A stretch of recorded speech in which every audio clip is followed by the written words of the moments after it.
നിലനിൽക്കണമോ വേണ്ടയോ? അല്ലെ ആ സംവിധാനത്തിലൂടെ 27 പറഞ്ഞപ്പോൾ കൊടുക്കാതിരുന്ന അവസ്ഥ തുടരുകയാണോ വേണ്ടത്? അപ്പൊ അത് നിങ്ങൾ കാണേണ്ടത്, സപ്ലൈകോ മുളകിന്റെ വില കുറച്ചല്ലോ, 4 രൂപ കുറച്ചല്ലോ, 150 രൂപ എന്നുള്ളത് 146 ആക്കിയല്ലോ, 92 രൂപയായിരുന്നു ചെറുപയർ 2 രൂപ കുറച്ച് 90 ആക്കിയല്ലോ, വെളിച്ചെണ്ണ നേരത്തെ തന്നെ വില കുറച്ചല്ലോ. അപ്പൊ ഈ കാലാകാലങ്ങളിൽ മാർക്കറ്റിലെ വില നിയന്ത്രണമില്ലാതെ വരുമ്പോൾ ചില ക്രമീകരണങ്ങൾ വരുത്താൻ, കുറവ് വരുത്താനും കൂടുതൽ വരുത്താനും ആ സ്ഥാപനത്തിന് അവകാശമുണ്ട്. അതൊരു പൊതുമേഖലാ സ്ഥാപനമാണ്. ആ സ്ഥാപനം നിലനിൽക്കേണ്ടത്, ഇന്നലത്തെ കച്ചവടം എത്ര? 8 കോടിയാണ്. ഈ സബ്സിഡി ഉൽപ്പന്നങ്ങൾ, അതിൽ 4.25 കോടിയുടെ സബ്സിഡി ഉൽപ്പന്നങ്ങളാണ് ആളുകൾ വാങ്ങിച്ചത്. കഴിഞ്ഞ ഒരു മാസത്തിന് മുമ്പ് സപ്ലൈകോയുടെ ദയനീയ അവസ്ഥ റിപ്പോർട്ട് ചെയ്തവരാണ് നിങ്ങളെല്ലാം. അന്ന് 2 കോടി 3 കോടിയായി വിൽപ്പന താന്നുപോയ ഒരു സ്ഥാപനം, അത് മെച്ചപ്പെടുക, ജനങ്ങൾക്ക് ആശ്വാസം പകരാൻ ഒരു കേന്ദ്രം ഉണ്ടാവുക എന്നുള്ളതാണ്. അത് കേരളത്തിന്റെ മാർക്കറ്റിൽ വിശേഷിച്ച് ഓണസമയത്ത്, ഇപ്പം നിങ്ങൾ അരിയുടെ കുറിച്ച് പറഞ്ഞു.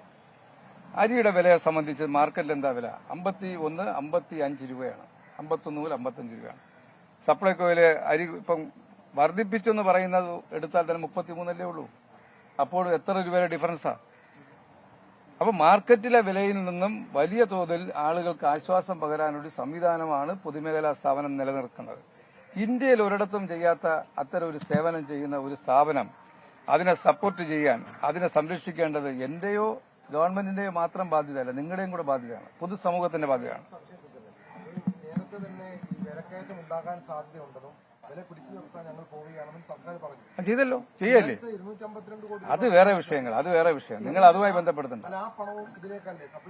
നിങ്ങൾ അത് അറിയേണ്ടുന്നത്, സപ്ലൈകോയ്ക്ക് ഗവൺമെന്റ് കൊടുക്കാനുള്ള പണം കൊടുക്കാനും കൊടുക്കാതിരിക്കാനും അല്ലെങ്കിൽ കാലതാമസം വരുന്നതുമായ വിഷയങ്ങൾ വേറെയാണ്. ഇവിടെ ജനങ്ങൾക്ക് ആശ്വാസം പകരുന്ന ഒരു സ്ഥാപനത്തിന് ജനങ്ങൾക്ക് എതിരാക്കുന്ന രീതിയിലേക്ക് പ്രചരണം കൊടുത്താൽ എന്താ ഗുണം?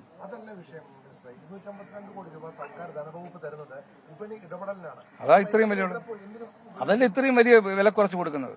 ഞാൻ പറഞ്ഞു തന്നില്ലേ, 44 രൂപ വിലയുള്ള പഞ്ചസാര നമ്മൾ വാങ്ങുന്നത്, 44 രൂപയ്ക്ക് വാങ്ങുന്ന സാധനം നമ്മൾ വിപണി ഇടപെടലിന്റെ ഭാഗമായിട്ടാണ് 33 രൂപയ്ക്ക് കൊടുക്കുന്നത്.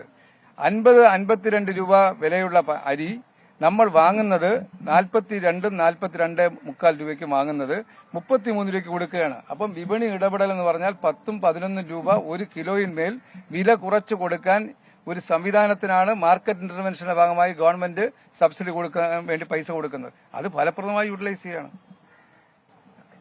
അത് ആ പോയിന്റ് നിങ്ങൾ കാണിക്കുക. പിന്നെ വേറൊരു കാര്യം, ഓരോ ദിവസത്തെയും വിൽപ്പനയുടെ കണക്ക് നിങ്ങൾക്ക് സൈറ്റിലൂടെ എടുക്കാൻ പറ്റും. ERP സംവിധാനം വന്നതോടുകൂടി എടുക്കാൻ പറ്റും. അപ്പൊ നിങ്ങൾക്ക് അറിയാൻ കഴിയും ഓരോ ദിവസത്തെയും വിൽപ്പനയിൽ എത്ര ലക്ഷം ആളുകൾ ഈ കടയിൽ വന്നു എന്നുള്ള കാര്യം. അപ്പൊ അവർക്ക് നേരിട്ട് ബോധ്യമാണ് ഏത് സ്ഥാപനത്തിൽ പോയി വാങ്ങുന്നതിനേക്കാളും വില കുറച്ച് അവർക്ക് ആശ്വാസം പകരുന്ന തരത്തിലൊരു സംവിധാനം ഉണ്ടെന്നുള്ളത്. അത് കൂടുതൽ വിപുലമാക്കാനാണ് ഗവൺമെന്റ് ഉദ്ദേശിക്കുന്നത്.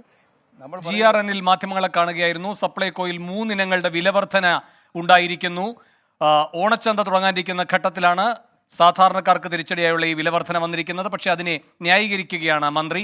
250 കോടിയാണ് സർക്കാർ ഇപ്പോൾ സപ്ലൈകോയ്ക്ക് അനുവദിച്ചത്. എന്നിട്ടും കാര്യക്ഷമമായ വിപണി ഇടപെടലിന് അത് ഉപയോഗിച്ചില്ലല്ലോ എന്ന ചോദ്യത്തോട് അസഹിഷ്ണുതയോടെയാണ് മന്ത്രിയുടെ മറുപടിയും.